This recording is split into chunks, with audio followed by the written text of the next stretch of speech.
So, what did we do in the past with looking after people's accommodation? Well,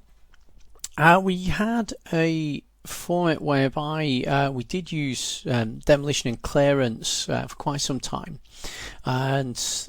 we realised in local government fairly quickly that that was not only exceptionally expensive to deal with, but also caused quite a lot of, an awful lot of disruption for the people living in an area. Because even if we were clearing away areas of substandard housing with a lot of inherent problems with not only the housing itself but also the infrastructure in the area, such as drainage and sanitation and such like, we also had a lot of people that were living in these properties who were using this as their this was their home, with where they had their sense of identity, where they had social support systems and work nearby and such like. And when you just demolish and clear, then it displaces those people. So we moved gradually over to an approach of regeneration, so improving what we've already got and doing less of this demolition and clearance, but we still do some of that.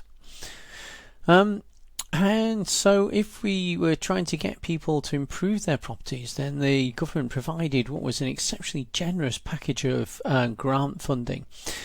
to support people in maintaining their properties. And this was all done to the old fitness standard. The fitness standard, was a set of standards that were required. So it was set out around the late Victorian period and remained relatively unchanged until the Housing Act 2004 came in to force around 20 years ago. And the problem with this this approach was that if you had a house or dwelling of any kind, and you were and it was all aimed at private landlords and owner occupiers together, and if you knew that there was funding available, if your home didn't meet the fitness standard, this minimum threshold set of criteria that a dwelling had to meet, then and you knew that if it didn't meet those standards, you got a lot of money from the local council to pay for you to bring it up to those standards, then you could have you then had the option to sit in your property and let it deteriorate until such a point that the council would then give you a lot of money to maintain it, and very often would administer the works as part of that grant as well. So it provided a perverse incentive where owners of properties were not actually maintaining their properties anything like as well as they should do, and some of them bizarrely were even actually trying to damage or to reduce the life expectancy of elements of their building structure, so they could get to a point in which it did qualify for one of these very generous loans. And so we were offering anything up to maybe £80,000 back then in grant funding, which is much more now in today's money, with inflation taken into account, to carry out extensive work on people's properties because they're in poor condition. Now, a lot of this was driven by the fact that a lot of our housing stock historically has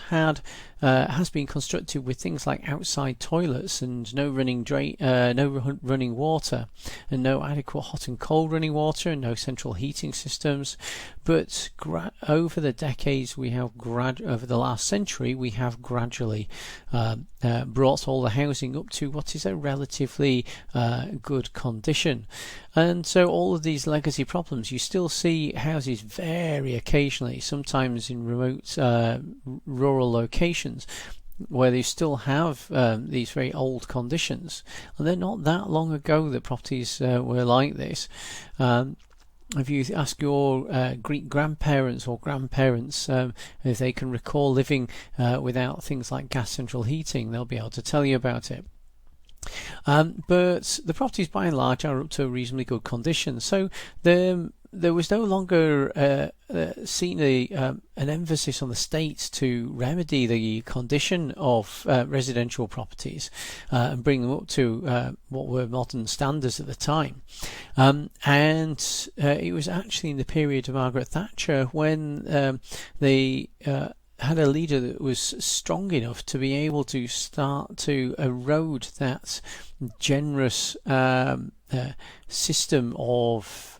grants to pay for this work on residential properties. Privately owned residential properties, and so it was in that period that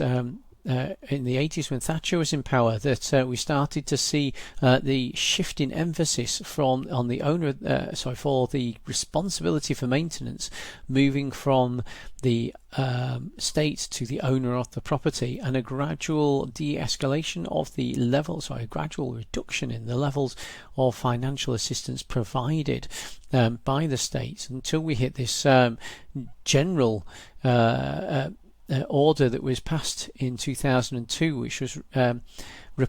so the Regulatory Reform Housing Assistance Order in 2002 replaced a whole swathe of grant-based legislation and provided a general duty of care for owners of properties to look after their own property, but also provided local authorities with complete freedom to do whatever they needed to do to help owners looking after their properties. And this would allow them to tailor packages of support for their area, which could be whatever they came up with, and they could then so they make sure that they put in place systems of funding which would ensure that the poorer and most vulnerable in society had first access to support in maintaining their dwellings before any further funding was made available for those that were better off. So that was what the Regulatory Reform Housing Assistance Order 2002 did.